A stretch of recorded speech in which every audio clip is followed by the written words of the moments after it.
ఉండేది కాదు. ఆ, దాంతో అప్పుడు బాధపడ్డాను. తర్వాత లేదు అన్నాడు, రియలైజ్ అయ్యాడు.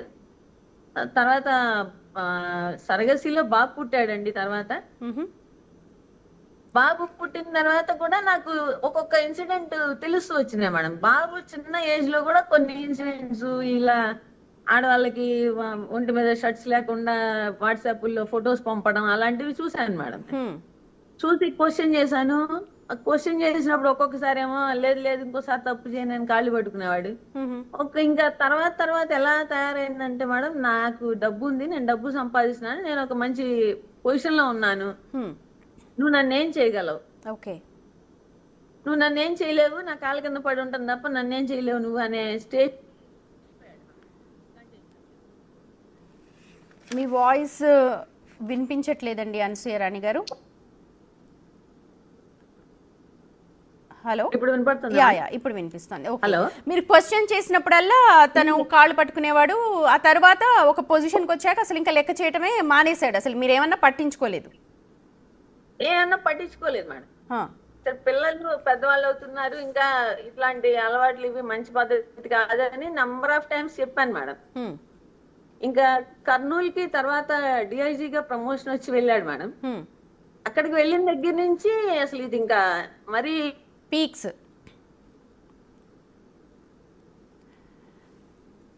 అనసూయ రాణి గారు, మీ సిగ్నల్ ఏదో ప్రాబ్లం మొదలు ఉన్నట్టు. పెడుతున్నా.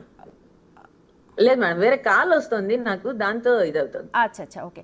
అయితే నార్మల్ పీపుల్ అనుకోండి, నార్మల్ జనాలు అనుకోండి, ఎక్కువగా ఇది కానీ ఒక డిఐజీ రేంజ్, అన్ని లాస్ తెలుసు, రూల్స్ తెలుసు, ప్రస్తుతం ఉన్న సమాజంలో ఎటువంటి రూల్స్ అప్లై అవుతాయి, ఒకవేళ బయటపడితే ఎలాంటి సిచ్యువేషన్ ఉంటుంది అని పూర్తిగా తెలిసిన వ్యక్తి అంతగా మాట్లాడడానికి కారణం ఏమై ఉంటుందంటారు? మేడం తనకేంటంటే బాగా కాన్ఫిడెన్స్ ఏంటంటే మేడం, ఇప్పుడు లాస్ అన్ని కూడా ఎట్లా అయినా సరే లివ్ ఇన్ రిలేషన్షిప్ లో ఉండొచ్చు, లేకపోతే వైఫ్ కి దూరంగా ఉన్నామని ఒక మాట చెప్పేసేస్తే అది చెల్లుబాటు రైట్ అయిపోతుంది. అయిపోతుంది కదా. రైట్ అయిపోతుంది, ఏముంది వైఫ్ తో నాకు సుఖం లేదు అని ఒక మాట అనేస్తే అది టేక్ ఇట్ ఫర్ గ్రాంటెడ్ అయిపోతుంది కదా మేడం ఈ రోజుల్లో. సుప్రీం కోర్టే చెప్పింది living is not okay supreme court fine. చెప్పేసింది కదా. దాంతో ఏంటంటే అదొక అడ్వాంటేజ్ గా తీసుకుని, దట్టు ఏంటంటే తనతో పాటు రిక్రూట్ అయిన ఆఫీసర్స్ అందరూ మంచి మంచి క్యాడర్స్ లో ఉన్నారు మేడం. ఎస్పీ క్యాడర్స్ లో ఉన్నారు, ఇంకా డిఐజీ క్యాడర్స్ లో ఉన్నారు, అట్లా చాలా పెద్ద పెద్ద క్యాడర్స్ లో ఉన్నారు తనతో రిక్రూట్ అయిన తన ఫ్రెండ్స్ అందరు. సో ఇన్ఫ్లుయెన్స్ చేయొచ్చు అనుకున్నాడు. నేను ఇన్ఫ్లుయెన్స్ చేస్తాను, నువ్వు నన్ను ఏం చేయగలవు, ఆఫ్టర్ ఆల్ నువ్వెంత నీ బతికెంత. దట్టు మేడం నేను లవ్ మ్యారేజ్ చేసుకోవడంతో ఏమైందంటే నాకు నా ఫ్యామిలీ సపోర్ట్ లేకుండా పోయింది మేడం. అంటే అప్పట్లో మరి ఎవరు బ్రాహ్మణ్ వచ్చి చేసుకున్నారంటే యాక్సెప్ట్ చేయలేరు. అది తప్ప ఒప్ప అనేది మనం ఎలా చెప్పగలం, వాళ్ళు డిసైడ్ అవ్వాలి, అది వాళ్ళ నిర్ణయం అది. సో నేను కూడా వాళ్ళ నిర్ణయాన్ని గౌరవించి వాళ్ళ ఇంటికి వెళ్ళలేదు మేడం. నేను కూడా ఎప్పుడు వాళ్ళని బాధపడదలుచుకొని వాళ్ళ ఇంటికి వెళ్ళలేదు. కన్న వాళ్ళకి మీ సొంత వాళ్ళకి కూడా మీరు ఈ పెళ్లితోటి దూరం అయిపోయారు? దూరం అయిపోయాను మేడం, నేను కంప్లీట్ గా దూరం అయిపోయాను. అయితే ఈ situations arise for the past 3-4 years గా ఇది హెవీ అయిపోయింది మేడం. కోవిడ్ టైంలో నాకు ఇంకా బలంగా తెలిసింది. మేము కోవిడ్ వచ్చి ఒక పక్కన అందరం ఎవరు ఉంటాం ఎవరు పోతాం అని ఏడుస్తూ కింద ఉంటే నేను పిల్లలు, తను పైకి వెళ్ళి వీడియో కాల్స్ మాట్లాడుకునేవాడు మేడం అమ్మాయిలతో. అది పిల్లలు వచ్చి తర్వాత అమ్మ ఆయన ఎవరో వీడియో కాల్స్ తో మాట్లాడుతున్నాడు, ఎవరో ఆవిడతో, వాళ్ళు ఏంటమ్మా అట్లా ఆ డ్రెస్సింగ్ అది కూడా పిచ్చి పిచ్చిగా ఉన్నారు. పిల్లలు కూడా చూసేంతగా, అంటే పిల్లలకి అవగాహన వచ్చేంతగా కూడా తను పాప అప్పటికి బీటెక్ ఫస్ట్ ఇయర్ లోకి వచ్చేసింది మేడం కోవిడ్ టైం. అదే అవగాహన వచ్చేసింది, వాళ్ళు వచ్చి చెప్పారు. నేను అడిగాను, ఇప్పుడు ఎవరైనా మాట్లాడదలుచుకుంటే ఆఫీస్ వాళ్ళు ఎవరైనా మాట్లాడతాం మేడం, మేమైనా మాట్లాడతాం, తనైనా మాట్లాడదు, ఏం తప్పు కాదు. కానీ ఒక వీడియో కాల్స్ చేసుకుని మాట్లాడాల్సిన నెసెసిటీ లేదు. ఏదన్నా ప్రాబ్లం ఉంటే ఆఫీస్ వాళ్ళు, ఇప్పుడు మీరైనా స్టాఫ్ కి కాల్ చేస్తారు, మాకైనా బ్రాంచ్ మేనేజర్స్ కాల్ చేస్తారు, తనైనా కాల్ చేసుకోవచ్చు, దానికి నేనేం ఎప్పుడు అబ్జెక్ట్ చేయలేదు. కానీ వీడియో కాల్స్ చేసుకోవాల్సిన నెసెసిటీ ఏంటి అని అడిగాను మేడం. అయితే నేను ఇప్పుడు వాళ్ళ పేర్లు చెప్పచ్చా చెప్పకూడదా మేడం? అది మీ ఇష్టం అండి. It's up to you. ఇప్పుడు మీరు అన్న ప్రాబ్లం అవుతుందా? ఏం ప్రాబ్లం అవుతుంది అని నేను అనుకోను, ఎందుకంటే నేమ్ చెప్పకుండా నేను చెప్తాను. యా బెటర్, ఎందుకంటే అవతల వ్యక్తి కూడా మహిళలు కాబట్టి ఐ థింక్ ఒక మహిళలుగా మన ఇద్దరం గౌరవిద్దాం మేడం. ఆ గౌరవం ఇచ్చే నేను ఇన్నాళ్ళు ఇదైపోయాను మేడం.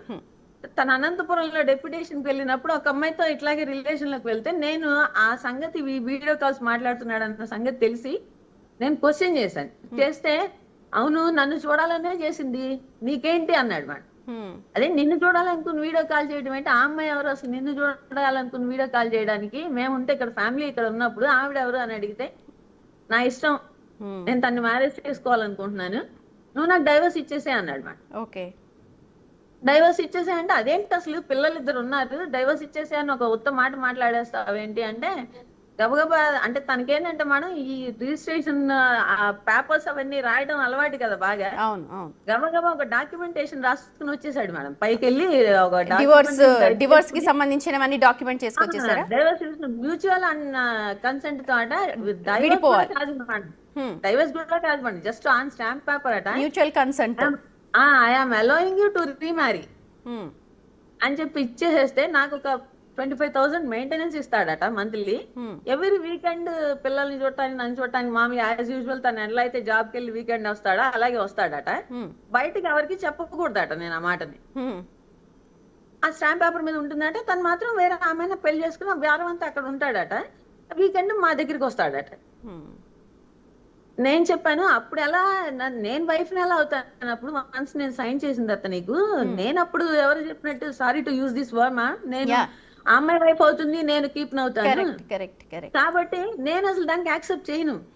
నువ్వు ఇప్పుడు if you want to go away just divorce అంతే, అంతే తప్ప వేరే లేదు అంటే, మా పాప వచ్చి అప్పుడు అసలు డైవర్స్ అంటే ఏంటి మీరు ఎట్లా తీసుకుంటారని అడిగితే, ఇది నాన్న ఇంకా వంశపరాలు ఆయనకి మనకి సంబంధం ఉండదంటే, ఆయన తీసుకొచ్చిన పేపర్స్ చించి పక్కన మారేసి మా అమ్మ ఇవ్వదు, నువ్వేం చేసుకుంటావు చేసుకో అంది మేడం పాప. అనేటప్పటికి ఇంకా మళ్ళీ కొంత యుద్ధం జరిగింది, కొట్టాడు మమ్మల్ని. మళ్ళీ లేదు లేదులే నేను అలాంటి పని ఏం చేయను, నేను పిల్లలు మనం సేఫ్ గా ఉందాం బాగుందాం అది ఇది అన్నాడు మేడం. కానీ ఆవిడతో రిపీటెడ్ గా మాట్లాడుతూనే ఉన్నాడు. అది ఒకసారి కాల్స్ లో మళ్ళీ దొరికినప్పుడు మాకు ఆ అమ్మాయి పేరుతో నేను మాట్లాడను ఇంకా నుండి అని చెప్పి ఒక వైట్ పేపర్ మీద రాసి ఇచ్చాడు మేడం, సైన్ చేసి ఆ అమ్మాయి మొబైల్ నంబర్ అన్ని చేసి ఇచ్చాడు. నేను అమ్మాయి కాల్ చేశా, అమ్మాయి ఇది మంచి పద్ధతి కాదు, నేను ప్రేమించి వివాహం చేసుకున్నాను, నా పేరెంట్స్ ని వదులుకుని వచ్చేసాను నేను తన కోసం, నాకంటూ తను నా పిల్లలు తప్ప ఎవరు లేరు, నీకు ఇది మంచి పద్ధతి కాదు అని చెప్పాను మేడం అమ్మాయికి. నేను పొలిటికల్ బ్యాక్గ్రౌండ్ ఉన్న ఫ్యామిలీ ఉన్న అమ్మాయిని మీరు నన్ను ఏం చేయలేరు అంది మేడం అమ్మాయి. నేను పొలిటికల్ బ్యాక్గ్రౌండ్ ఉండడానికి ఫ్యామిలీని నాశనం చేయడానికి నీకేం హక్కు ఉంది, నీకు కావాలనుకుంటే ఎవరైనా అన్మ్యారీడ్ చేసుకో, లేకపోతే వైఫ్ చనిపోయిన వాళ్ళు ఉంటే చేసుకో, అంతేగాని నువ్వు ఇలా చేయడం అనేది మంచి పద్ధతి తప్పమ్మా ఇది అని చెప్పాను మేడం. ఆ అమ్మాయి వినలేదు మేడం, రిపీటెడ్ గా వాళ్ళు ఇంకిద్దరు మాట్లాడుకుంటూనే ఉన్నారు మేడం. దానివల్ల మాకు చాలా డిస్టర్బెన్సెస్ వచ్చినాయి, చాలా గొడవలు వచ్చినాయి మేడం ఇద్దరికి. ఎప్పటికప్పుడు మాట్లాడినాడని తెలిసినప్పుడల్లా ఏదో ఒక గొడవ జరగడం, వీకెండ్ వచ్చి తను బూతులు మీరు ఎప్పటికప్పుడు సర్దుకుపోతూ ఉన్నారు, ఆయన కాళ్ళ మీద పడ్డం మీరు ఎప్పటికప్పుడు సర్దుకుపోతున్నారు. అందరూ ఏంటంటే మేడం ఆ మగవాడే చేస్తాడు ఎప్పటికైనా సరే, పిల్లల్ని వైఫ్ నే వస్తాడు దగ్గరకు వస్తాడు, అలా ఉండకూడదు, తప్పు ఏం చేస్తాం మరి తప్పదు కదా, అది కదా ఇది కదా అనేవాళ్ళు. ఈవెన్ నాకేంటంటే నా ఫ్యామిలీ కూడా బ్యాక్ లేకపోయేటప్పటికి నాకు అనిపించింది there is nobody else to take care or to shed your shoulder అన్న ఉద్దేశంతో నేను కూడా అట్లాగే కొంచెం ఉండిపోయాను మేడం. ఏడుస్తాను, పోట్లాడతాను, మరి ఏం పోట్లాడకుండా ఏ వైఫ్ ఉండగలదు మేడం. అవును అయిపోయింది. తను అక్కడి నుంచి